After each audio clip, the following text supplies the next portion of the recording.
In celebration of International Women's Month, 18 News is highlighting 4 local women who inspire, lead, and forge the way for other women. Our first remarkable woman finalist is a NICU mother who tragically lost one of her micro-preemie twins. She now provides hope and strength for other NICU families. Meet Megan Thompson. Megan was born and raised in Elmira, went on to get her master's at Mansfield University, worked as an elementary school teacher for about 6 years, and met her husband Ryan. When she found out she was pregnant with twins, everything changed. So before we had our twin boys, my pregnancy was perfect. It just, everything went well. There were no warning signs that anything was going to happen. Then came an unexpected turn of events. At 23 weeks, Megan's water broke. Colson and Case Thompson were born about 4 months early, weighing just over a pound each.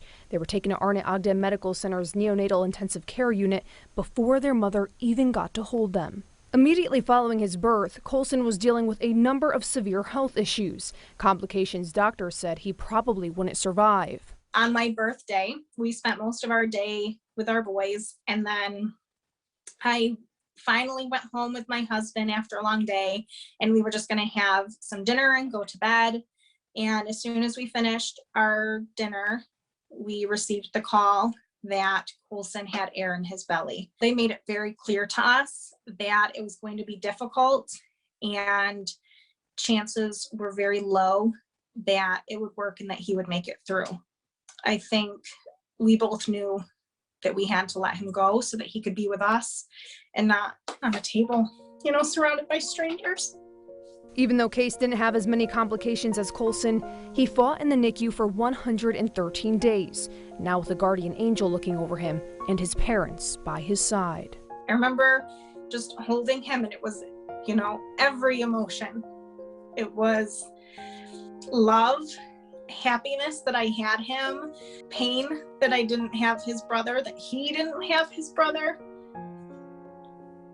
It was crazy. It was really emotional. Realizing their child would probably have several different needs, Megan became a stay-at-home mother. About a year later, Megan and Ryan welcomed a baby girl named Clara into their lives. But staying home taking care of her kids isn't all Megan does.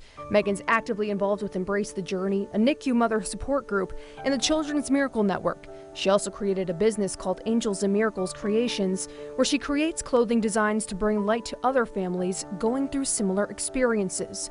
Once I was able to connect with other moms and other families, it made me feel so much better knowing that I wasn't alone. It just, it feels good, and I know that it's what I'm supposed to be doing. Megan is currently fundraising with Allie Payne of Wink 106 and the Children's Miracle Network to get new equipment for Arnett Health that will help grieving families. Being able to give back to the place that gave me my son just is really amazing. And it's giving other babies a chance. It's giving other families a chance to take their babies home, because that equipment is so needed and it's so important. And to any NICU families going through the journey she and her husband faced, Megan says, you are not alone. You're loved. You are still important. You are doing amazing. It is such a hard thing to go through, and it's so easy to let the negatives take over, but just knowing that they are in a place that is going to take good care of them and their baby, and that they're not alone, that's definitely what I would want them to know.